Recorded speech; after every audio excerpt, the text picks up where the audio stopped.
Hi friends, मैं आपका doctor प्रशांत Srivastava welcome करता हूं अपने चैनल द साइक में आपको। जिस विषय पे आज हम बात करने जा रहे हैं वो बहुत ही इंटरेस्टिंग सब्जेक्ट है, बहुत ही मज़ेदार विषय है, क्योंकि वो विषय जुड़ा हुआ है अपनी अवधारणाओं से, अपनी परसेप्शंस के साथ। ठीक है, तो मैं एक छोटा सा एक ब्रीफ करता हूँ कि मैं किस विषय में बात करने जा रहा हूँ।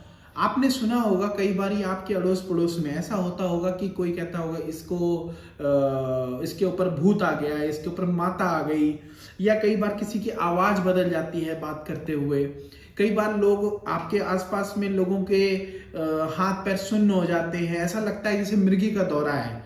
ठीक है, तो ये वाले इस तरह के सिम्टम्स आते हैं। कई बार लोगों के आवाज चले जाना, कई बार लोगों का मूवमेंट तेजी हो जाना, सांस लेने में तेजी हो जाना, ये आपके बच्चों के साथ या आसपास में बहुत ज्यादा कॉमन होता है। तो हमारा एक परसेप्शन होता है, हम ये सोचते हैं कि ये भूत प्रेत आ गया है या कोई ऐसा किसी ने कुछ करा दिया है। जी नहीं दोस्तों, ये वैसा नहीं है बिल्कुल भी। अगर इस तरह की कोई भी सिम्टम है तो उसको हम बोलते हैं डिसोसिएटिव कन्वर्जेंट डिसऑर्डर। साइकेट्री में इसका नाम है डिसोसिएटिव कन्वर्जेंट डिसऑर्डर। सो अब हम जानते हैं डिसोसिएटिव कन्वर्जेंट डिसऑर्डर क्या है, इसमें क्या क्या होता है और हम इसको कैसे मैनेज कर सकते हैं। तो दोस्तों, डिसोसिएशन क्या होता है? डिसोसिएशन ये होता है कि जब हम अपनी रियल आइडेंटिटी से अलग हो जाते हैं। ठीक है, मतलब अब पहले के जमाने में कई बार आपने सुना होगा कि हिस्टीरिया बोला जाता था। हिस्टीरिया एक समस्या थी जो यूजुअली फीमेल्स में होती थी। तो आज भी उसी का थोड़ा सा एडवांस फॉर्म है डिसोसिएटिव कन्वर्जेंट डिसऑर्डर। ठीक है, तो इसमें क्या क्या सब टाइप्स हैं। इसमें हमारे बेसिकली डिसोसिएटिव फ्यूग होता है, इसका एक सब टाइप। डिसोसिएटिव एमनेशिया होता है, मल्टीपल पर्सनालिटी डिसऑर्डर होता है, and last trance and possessions होता है। तो अब डिसोसिएटिव फ्यूग क्या होता है? ऐसे में कई बार आपने देखा होगा लोग अपनी नई आइडेंटिटी बनाते हैं और दूसरे शहर में चले जाते हैं, माइग्रेट कर जाते हैं किसी नई आइडेंटिटी के साथ नए प्लेस पर। तो इसे डिसोसिएटिव फ्यूग बोलते हैं।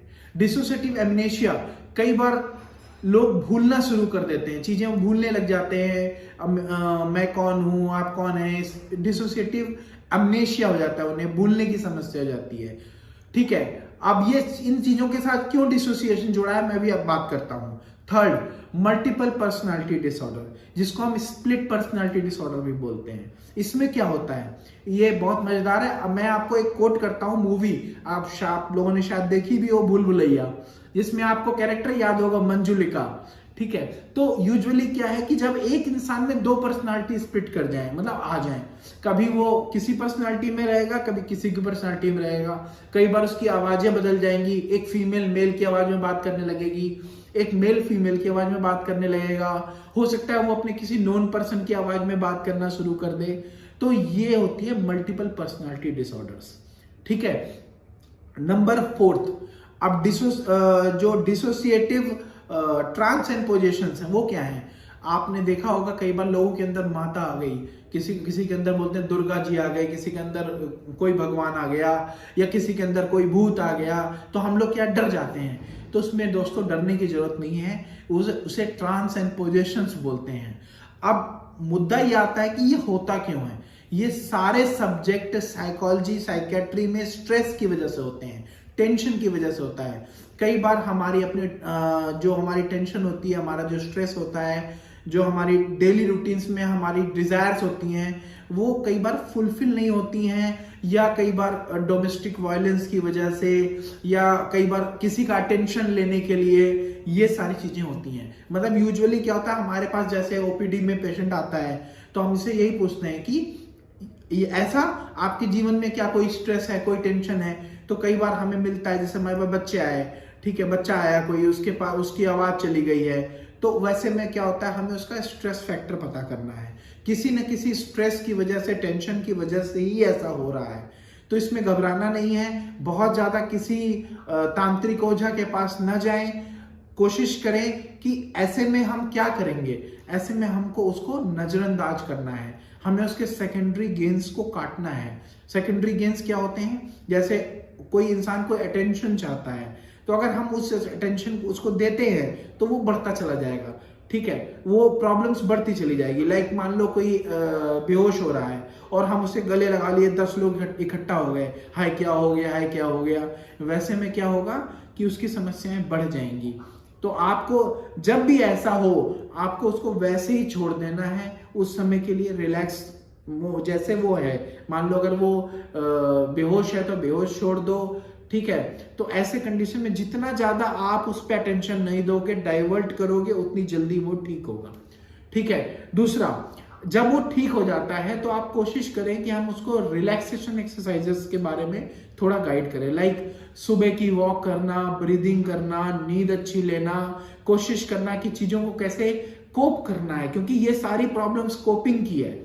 मतलब हमारी आपकी कोपिंग अलग अलग होती है। कोई दूसरों से इन्फ्लुएंस होता है, कोई अपने भगवान के थ्रू कोपिंग करता है, मतलब उसमें ध्यान लगाता है, कोई दोस्तों से मिल करके, कोई बात करके कोपिंग करता है, कोई रो के कोपिंग करता है, कोई डिप्रेस्ड होके करता है। तो हमें अपनी कोपिंग स्टाइल को चेंज करना पड़ेगा इस प्रॉब्लम से बाहर निकलने के लिए। तो वो हमें एड्रेस बताना है, उसको कैसे कोप करना है, कैसे उस सिचुएशन में अपने आप को हैंडल करना है। लाइक जो मैंने आपको बताया, रिलैक्सेशन करना है, पानी पीना है, स्लीप अच्छी लेना है, और थोड़ा सा डाइवर्ट करना है। हर चीज में छोटी छोटी बात को हमें ओवर थिंक नहीं करना है, मतलब उसके लिए बहुत ज्यादा परेशान नहीं होना है। कई चीजें हमको छोड़नी भी होती हैं। लाइक हम लोग क्या पकड़ के बैठ जाते हैं किसी बात को, किसी ने कुछ बोला हम पकड़ के बैठ जाते हैं। तो वैसे कंडीशन में हमको उसको थोड़ा नजरअंदाज करना है, छोड़ना भी है, क्योंकि हमारा ब्रेन जो है उसमें एक टाइम में, जो साइकोलॉजी बोलता है, 3 से 4 चीजें ही रिलेट कर पाता है ब्रेन। तो अब हमारे दिमाग में अगर बहुत ढेर सारी बातें होंगी तो क्या होगा, दिमाग ओवर स्ट्रेस्ड हो जाएगा। ओवर स्ट्रेस्ड होगा तो डिसोसिएटिव कन्वर्जन जैसी प्रॉब्लम्स नजर आएंगी। इसीलिए आज के टाइम में हम बहुत ज्यादा कॉमन देखते हैं कि लोगों की मतलब ये डिसोसिएशन वाले सिम्टम्स आते हैं, क्योंकि इन सब का कारण जो है साइकोलॉजिकल आपका व्यवहार है। तो मैं आपसे यही अनुरोध करूंगा, इसके लिए आपको यही करना है कि बहुत ज्यादा प्रेशर ना दें। जिस टाइम पे ये हो रहा है उसको वैसे ही छोड़ दें। उसके अलावा जब ये ठीक हो जाते हैं, इंसान ठीक हो जाता है, तो आपको रिलैक्सेशन कराना है, उसको breathing exercise, walking, sleep pattern. कई बार हमें अवर्जन थेरेपी का भी यूज करना पड़ता है। अवर्जन मतलब हमें उसे डाइवर्ट करते हैं। यूजुअली क्या होता है, हम आइज के थ्रू या हम नोज के थ्रू देते हैं, लेकिन मैं आपसे ये अनुरोध करता हूं कि अगर ऐसा है तो आप खुद से मत ट्राई करें अवर्जन, क्योंकि उसमें क्या हो सकता है, हर्ट हो सकता है किसी को। तो अवर्जन टेक्निक के थ्रू हम किसी को डाइवर्ट करते हैं, सम प्रेशर दे करके, या थोड़ा सा उसको स्ट्रेस, मतलब कोशिश करते हैं कि उसका जो स्ट्रेस है उससे वो डाइवर्ट होकर दूसरी तरफ जाए, जिससे कि उससे कन्वर्जन स्टेट से बाहर आ सके। तो कई बार ये लोग मिसलीड करते हैं कि दौरा है, ये रियल दौरा है, और हम दवाइयां खाते रहते हैं, उससे हमें कोई फर्क नहीं पड़ता, बल्कि और ज्यादा वर्सन हो जाता है। तो ऐसे में डिफरेंशिएट करना बहुत जरूरी है कि क्या ये रियल दौरा है या ये डिसोसिएशन का एपिसोड है, ठीक है।